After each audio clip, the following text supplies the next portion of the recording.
Most hoof problems we find on front feet are going to be on the inside claw, and this one is no different. Welcome back to Nate the Hoof Guy.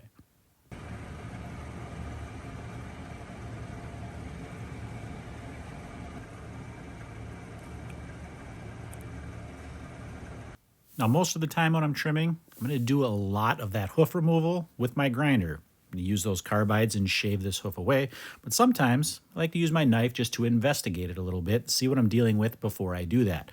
And that's what I started to do here.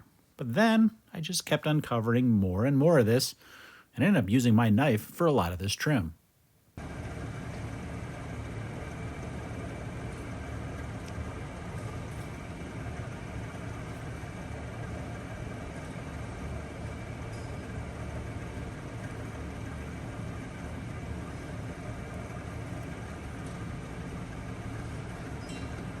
So why is it that more hoof problems are on the inner claws of the front feet and on the outer claws of the back feet? That comes down to two primary things. Number one, the amount of pressure applied to those claws, and number two, on which claw makes contact with the ground first when that hoof strikes.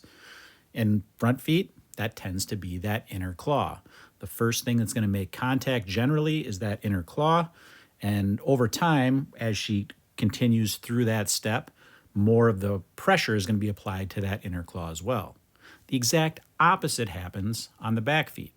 When a back foot makes contact, it's that lateral claw that makes contact first, and it's that claw which is going to have the most pressure on it throughout the course of that step. That being said, that's not always the case, especially when we're talking about reverse corkscrew or medial corkscrew claw rotation on some cows. In that case, that medial claw on the back feet is going to have more of the problems, but that claw is actually going to make contact with the ground first, and the majority of the pressures are going to be applied to that claw as well. It changes just based on the way that that foot is landing and the way that her bone structure is that allows that to happen. That's one of the telltale ways to kind of see that this is what's actually happening. When that weight does change, we see those problems change and move to other claws. Now, a lot of times we can see problems that we associate with added standing time. And we tend to think, well, maybe it's because she's on her feet too long. It's not the standing that does it. It's the walking and the putting pressure. When she's standing, she's taking more steps, putting more pressure on those claws. It's those added steps that do it. As we zoom in here, we can see there's still some more separation both up above and down below that we're going to need to take away here. Make sure we don't have any extra problems here. Notice this green coloration here. That is from the foot bath that they use to try to control digital dermatitis. So let's finish trimming this up and see what we got.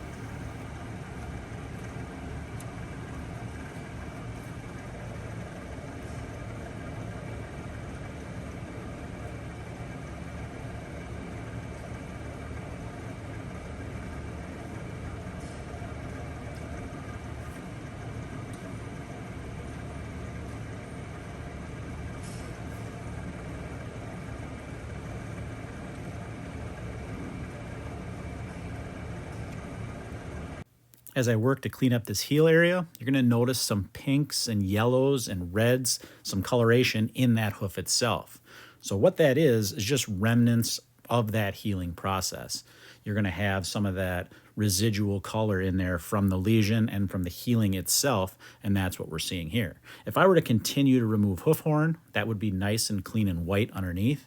But if I were to do that, I'm going to sacrifice that sole depth or that heel depth in that area.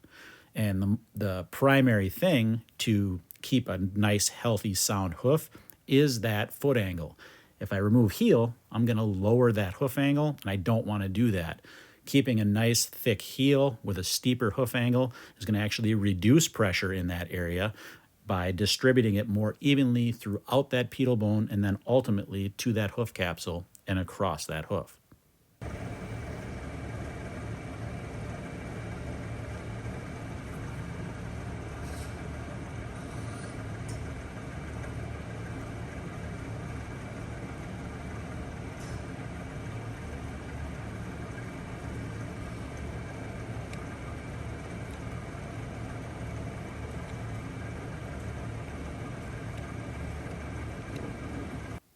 So this hoof is actually trimmed out quite nicely. That original lesion was in here, but this area is all filled in now with brand new hoof horn. We've got good heel depth, so she doesn't need a block. We can get this foot down. So if you've ever wondered, can this heal on its own? Sure, it can.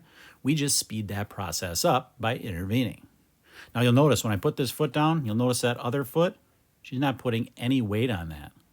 Why is that? Is there something wrong with those feet? No. She has got a strap up underneath her chest to hold her up, so she's just kind of being lazy in there and chilling out.